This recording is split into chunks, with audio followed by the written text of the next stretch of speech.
Hello दोस्तों, मैं कुंदन कुमार आप सभी को अपने YouTube channel self study with Kundan में स्वागत करता हूं। मैंने जो एक मुहिम के बारे में, एक अभियान के बारे में बताया था और आप लोगों से भी निवेदन तौर पर भी है कि आप ज़्यादा से ज़्यादा पेड़ पौधों को लगाएं, पर्यावरण संरक्षण करें, जितना हो सके छोटा बड़ा जैसा हो आप पेड़ पौधे को लगाएं और अपने डेली रूटीन में एक चीज़ को और शामिल करें कि चिड़िया को खाना दें, पानी दें। तो जो मित्र, जो भी दोस्त ऐसा कर रहे हैं, अपने रूटीन में शामिल कर रहे हैं, वैसे तो बहुत लोग किए हुए हैं, लेकिन जो हमारे जो फेसबुक पेज है सेल्फ स्टडी विद कुंदन, उसमें आके अपना सेल्फी वाले पिक को जो शेयर कर रहे हैं, उनका पिक हम अपने वीडियो में दिखा रहे हैं ताकि लोगों को और जागरूकता फैले इसके प्रति।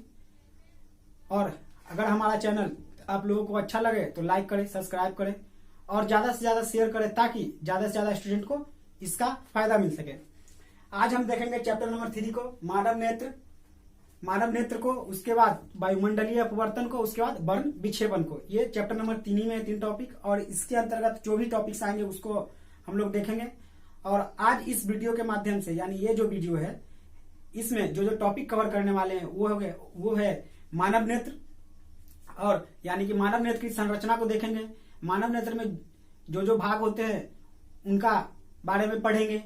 उसके बाद हम देखने की क्रिया के बारे में पढ़ेंगे कि आखिर दिखता कैसे है। उसके बाद स्पंजन क्षमता के बारे में पढ़ेंगे, दूरी बिंदु के बारे में पढ़ेंगे और निकट स्पष्ट दर्शन की न्यूनतम दूरी के बारे में पढ़ेंगे और दृष्टि दोष के बारे में पढ़ेंगे। ठीक है दोस्तों, तो चलिए स्टार्ट करते हैं। हाँ, और एक बात कि इससे पहले जो चैप्टर नंबर 1 और चैप्टर नंबर 2 है उसका मैंने वीडियो अपलोड कर दिया है। जो दोस्त नहीं देखे हैं वो जाके हमारे यूट्यूब चैनल पे जाके देख लें ताकि उनको चैप्टर नंबर 1 और चैप्टर नंबर 2 अच्छे से क्लियर हो जाए। उसके बाद ये चैप्टर नंबर 3 का वीडियो देख लें। चलिए देखते हैं मानव नेत्र। तो ये मानव नेत्र है। जैसा कि ये मानव नेत्र इसी तरह का होता है आकार। अब कितना को मतलब लग रहा हो कि आखिर फिगर मतलब बनाना है, तो आखिर हम शुरुआत कैसे करें, ऐसे तो थोड़ा जटिल टाइप का लग रहा है। तो देखिए हम एक बार छोटा सा मतलब रफ में बना रहे हैं, आप देखिए कि कैसे बनाना है। ठीक है ना।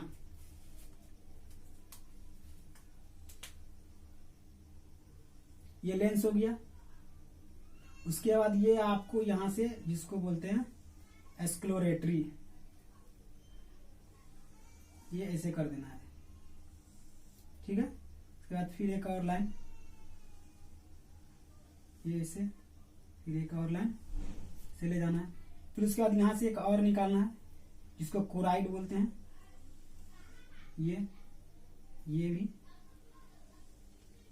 ठीक है। उसके बाद यहां से कुहार लाना है जिसको कॉर्निया बोलते हैं या पुतली। फिर ये इसको लेके जाना है।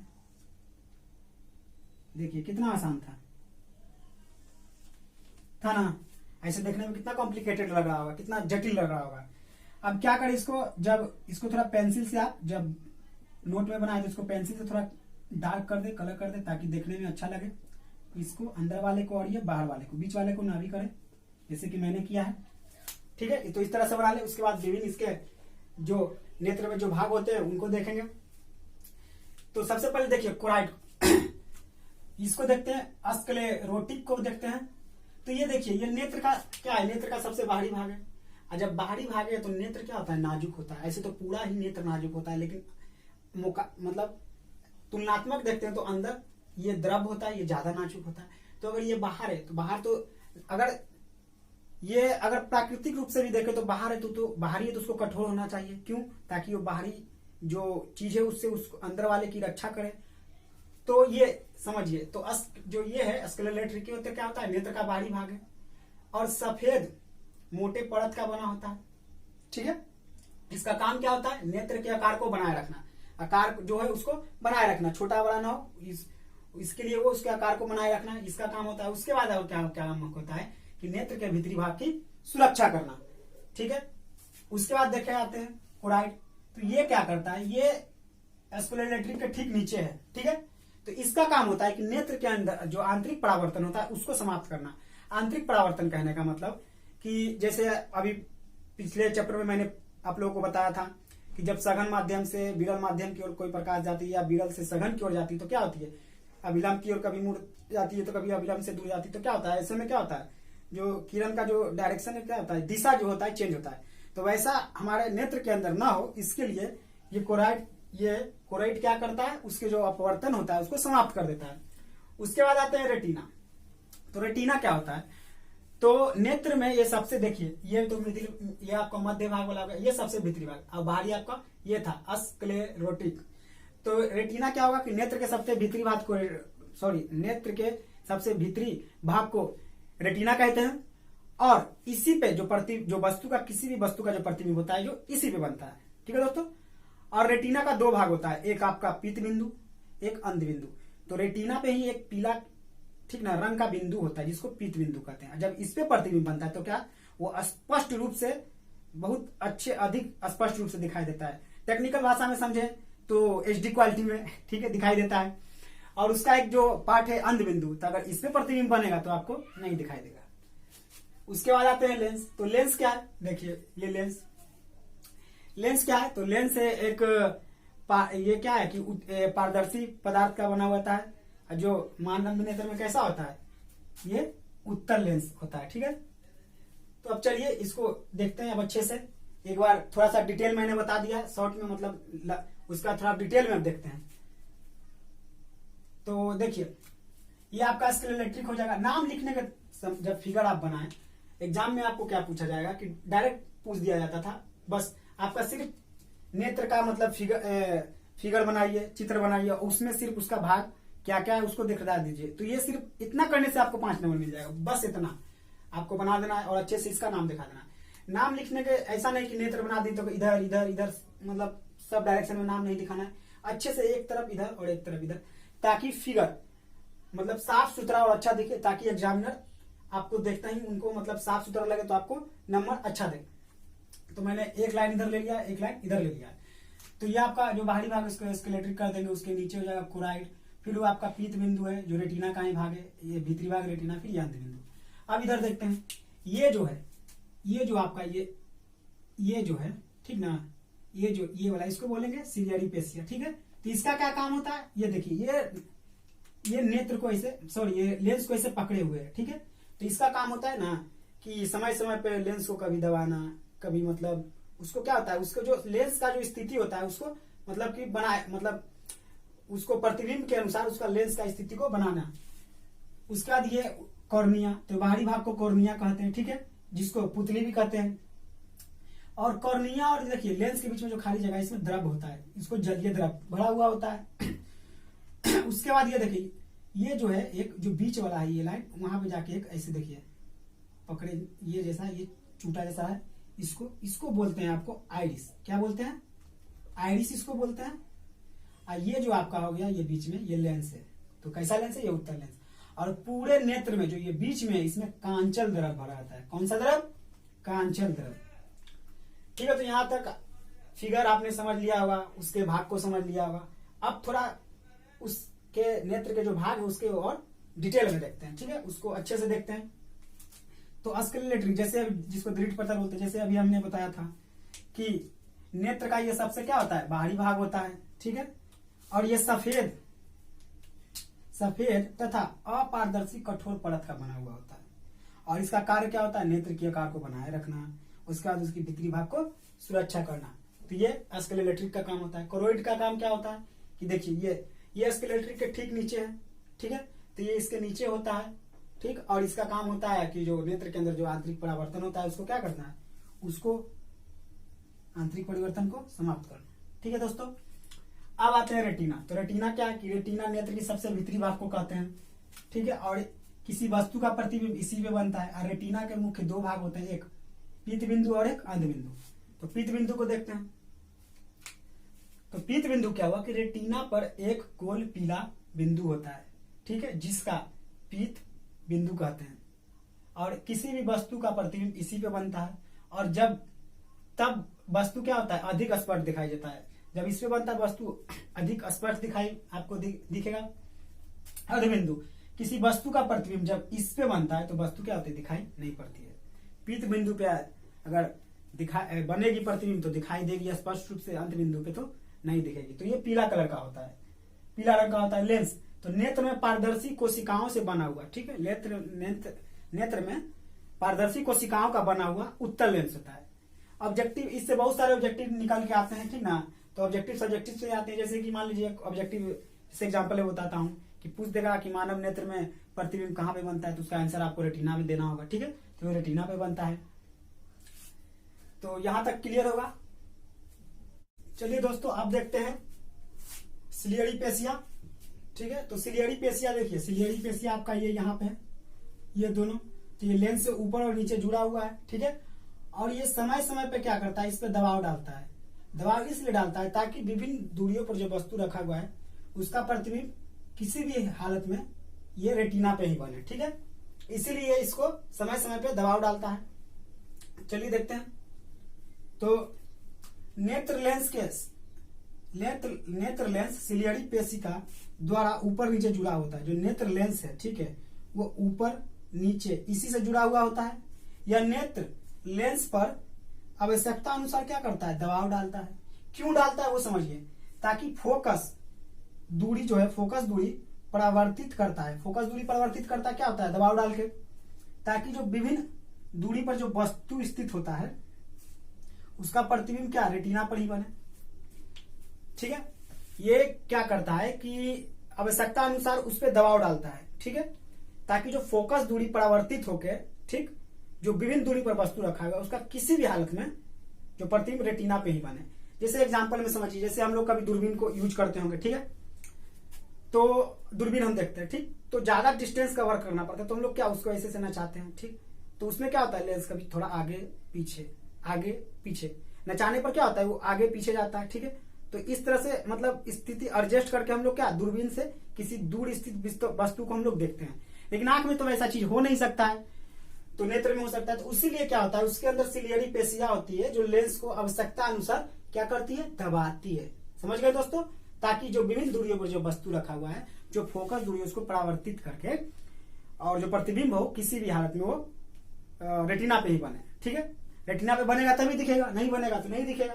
तो ये सिलियरी पेशिया आप समझ गए होंगे। अब देखते हैं आइरिस। तो आइरिस का काम क्या है, तो सबसे पहले देखिए आइरिस है कहाँ पे, तो आइरिस आपका यहाँ पे है, ठीक है। ये देखिए, ये आपका आइरिस है, ठीक है, ये ऐसे बना हुआ ये आइरिस है। तो अब देखिए इसका काम क्या होता है। सबसे अगर स्थिति आप देखिएगा कि कौन आइस मतलब आंख में कौन सा भाग कहाँ पे है, और उसके बाद उसके बारे में पढ़िएगा तो ज्यादा समझ में आएगा। तो आइरिस आप देख लीजिए सबसे पहले कि ये यहाँ पे है। तो देखिए आइरिस का क्या काम है, तो ये नेत्र के आगे, तो देखिए नेत्र लेंस के आगे है। तो देखिए ये आइरिस है, ये लेंस के कहाँ है, ये लेंस है यहाँ, तो ये इसके जस्ट आगे है। तो ये क्या है, नेत्र लेंस के आगे आइरिस होता है। इसमें एक गोल छिद्र होता है, ठीक ना। इसमें क्या होता है, आइरिस में यहाँ पे एक गोल, देखिए ये छिद्र है, ये गोल छिद्र होता है, जिसे हम लोग क्या पुतली कहते हैं, जिसको क्या बोलते हैं, पुतली कहते हैं, ठीक है, जिसे हम पुतली कहते हैं। आइरिस का काम क्या होता है कि जैसे ये दबाता है, ठीक है, जैसे कि ये सिलियरी पेशिया लेंस को दबाता है, उसी तरह आइरिस क्या होता है, ये भी क्या होता है, पुतली को दबाता है। आइरिस का काम होता है पुतली को, ठीक ना, बड़ा छोटा करना, ताकि नेत्र के भीतरी प्रकाश नियंत्रण मात्रा में, ठीक है, नियंत्रण मात्रा में जा सके। मात्रा 2 बार लिखा गया है, मात्रा में जा सके, ठीक है।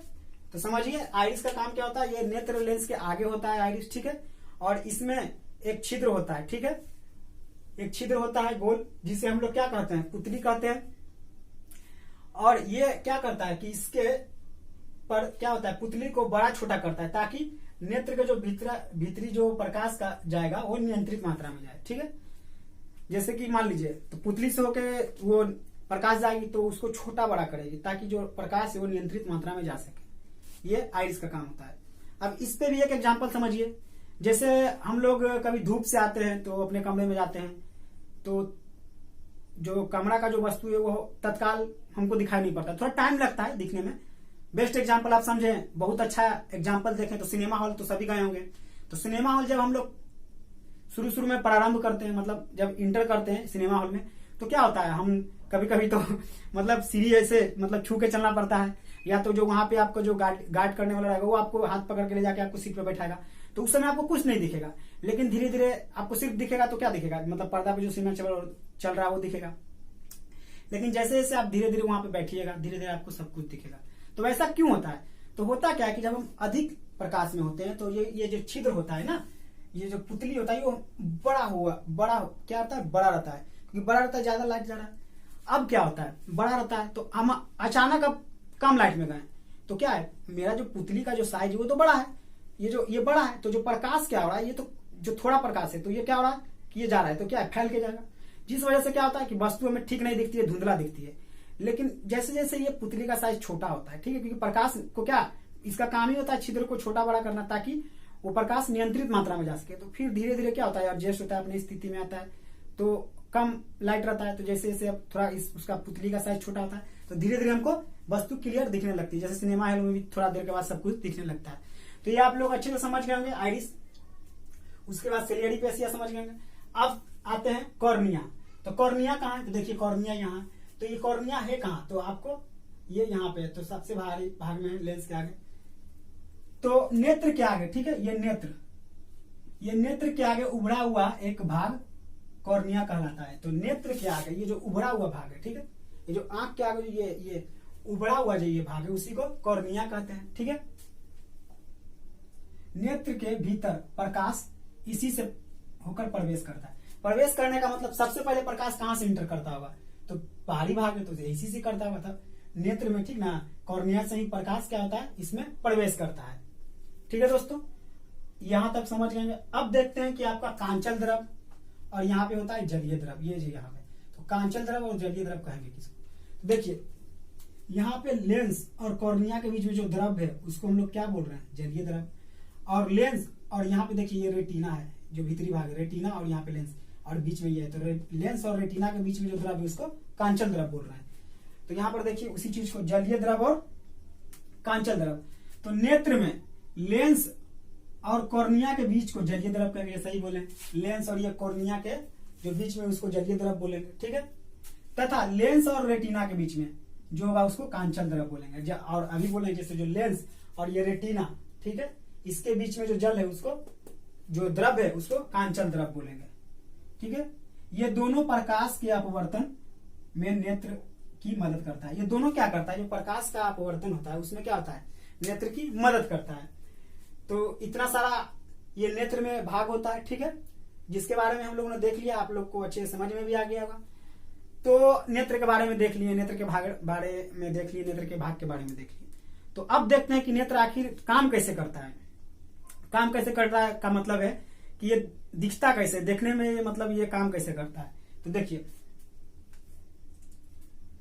तो नेत्र में रेटिना पर किसी वस्तु का, देखिए नेत्र में क्या होता है, सबको पता है, रेटिना पर किसी भी वस्तु का प्रतिबिंब उल्टा और वास्तविक और उल्टा एवं छोटा प्रतिबिंब बनता है। जैसे पिछले चैप्टर के वीडियो में मैंने बताया था कि जो भी प्रतिबिंब वास्तविक होगा वो उल्टा ही होगा, और जो उल्टा होगा वो वास्तविक होगा। तो क्या होता है, वास्तविक और उल्टा बनता है, और छोटा प्रतिबिंब कहाँ बनता है, रेटिना पे बनता है, ठीक है।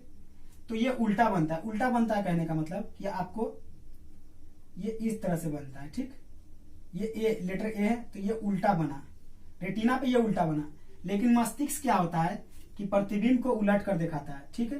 तो प्रतिबिंब के फिर से उलट के दिखाता है, यानी ये तो उल्टा बना, फिर मेरा दिमाग अब क्या, हम लोग का जो दिमाग होता है इसको फिर उलट के बनाता है, दिखाता है। मतलब क्या होता है, ये तो पहले से उल्टा बना, फिर उसको उल्टे में, तो ये सीधा हो जाएगा।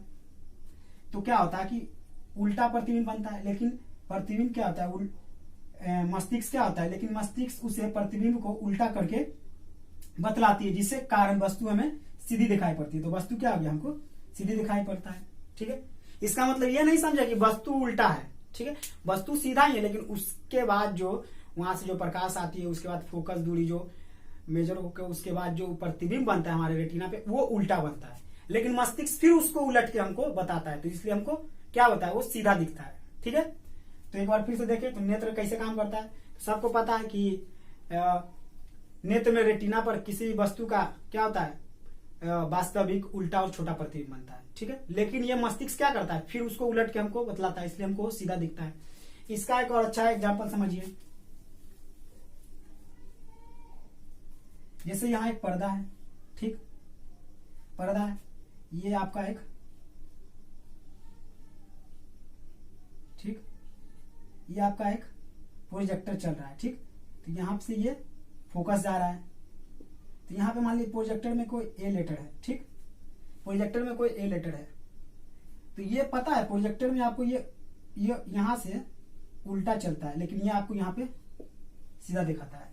कहीं प्रोजेक्टर आप देखेंगे तो प्रोजेक्टर जो रहता है तो उसमें क्या होता है, उसमें उल्टा, ठीक है, उसमें उल्टा, लेकिन तब वो पर्दे पे सीधा दिखाता है। तो उम्मीद है यहां तक आप लोग को समझ में आ गया होगा। तो आप देखते हैं असमंजस क्षमता, ठीक है। तो असमंजस क्षमता कहेंगे किसको, तो सिलियरी पेशिया द्वारा नेत्र लेंस की फोकस दूरी बदलने की क्षमता को, ठीक है। तो सिलियरी पेशिया द्वारा नेत्र की जो फोकस दूरी होती है, ठीक ना, उसको बदलने की क्षमता को ही स्पंजन क्षमता कहते हैं। स्पंजन क्षमता जैसे कि बताए थे ये रहता है, ठीक।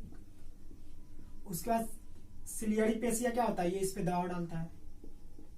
तो इसके बाद क्या होता है, जो फोकस इस पे दबाव डालता है तो जो फोकस दूरी होता है क्या होता है, तो नेत्र का जो फोकस दूरी होता है वो बदलता है, ठीक है। बदलता क्यों है, ताकि वो प्रतिबिंब पे उसका जो प्रतिबिंब है वो रेटिना पे बने। तो इसीलिए तो सिलियरी पे जो स्पंजन क्षमता बोलेंगे कि सिलियरी पेशिया द्वारा नेत्र, ठीक ना, नेत्र के फोकस को बदलने की क्षमता को ही, जैसे नेत्र की जो फोकस की जो क्षमता, मतलब नेत्र की जो फोकस को बदल दे, उसी को क्षमता को कहेंगे स्पंजन क्षमता, ठीक है। एक बार फिर से समझिए। तो सिलियरी पेशिया द्वारा, ठीक ना, नेत्र का जो फोकस होता है, ठीक, उसके फोकस दूरी को बदलने की जो क्षमता होती है, उसी क्षमता को हम लोग स्पंजन क्षमता बोलते हैं। अब आते हैं दूर बिंदु तथा स्पष्ट दर्शन की न्यूनतम दूरी। तो दूर बिंदु पहले देख लेते, दूर बिंदु कहते हैं किसको है, तो जिस अधिकतम दूरी तक, ठीक ना, नेत्र क्या करे, नेत्र स्पष्ट रूप से देख सकता है, उसे दूर बिंदु, ठीक ना, दूर बिंदु कहते हैं। और इसे एफ से सूचित करते हैं। इसे क्या से, एफ से सूचित करते हैं। कहने का मतलब नेत्र, ठीक ना, नेत्र अधिकतम दूरी, मतलब नेत्र जहां तक देख सके, ठीक, उसी को, ठीक है, उसी को दूर बिंदु कहते हैं। यानी जहां तक हम देख सकते हैं, अधिकतम दूरी तक देख सकते हैं, उसको दूर बिंदु कहते हैं और इसे एफ से सूचित करते हैं। अब यहाँ पर देखिए कि स्वस्थ नेत्र है तो कहां तक देख सकता है, तो एक स्वस्थ नेत्र यानी कि जो नेत्र में कोई दोष ना हो, स्वस्थ नेत्र के लिए, ठीक ना, दूर बिंदु अनंत है।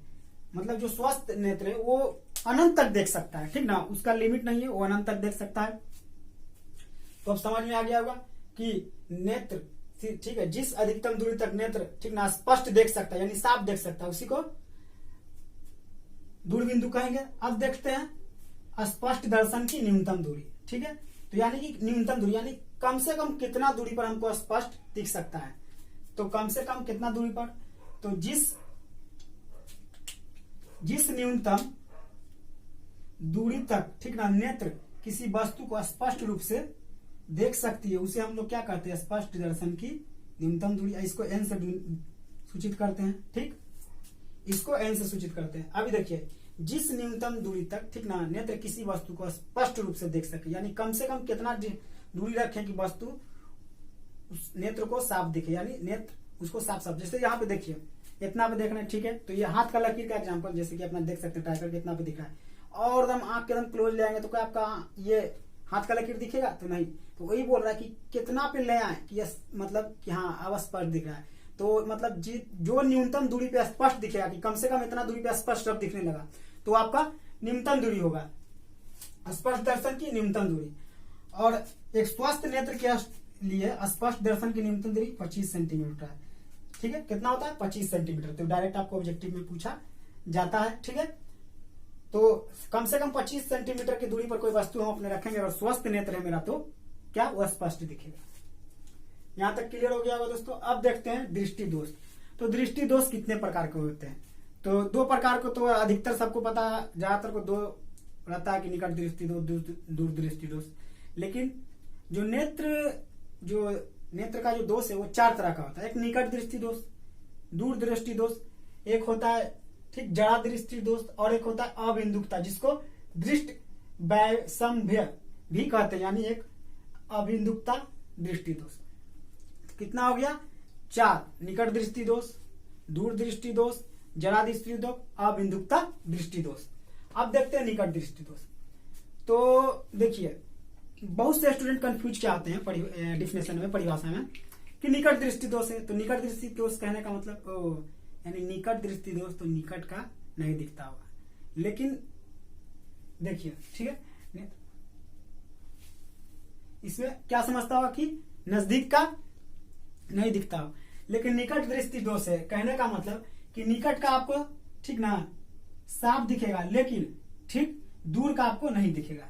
यानी जो डिफिनेशन में निकट दृष्टि दोष यानी जो निकट लगा हुआ है उसका मतलब वो तो साफ दिखेगा निकट, लेकिन दूर का आपको नहीं दिखेगा। ठीक है, तो निकट दृष्टि दोष कहने का मतलब स्टूडेंट समझ लेते हैं कि वैसा दोष जिसमें निकट की वस्तु नहीं दिखाई दे, नहीं, इसमें होगा कि निकट दृष्टि दोष में कि नेत्र का वैसा दोष जिसमें हमको नजदीक की वस्तु तो स्पष्ट रूप से दिखाई पड़ रही है, लेकिन दूर की वस्तु हमको स्पष्ट रूप से दिखाई नहीं पड़ेगी। ठीक है, उसको हम निकट दृष्टि दोष कहेंगे।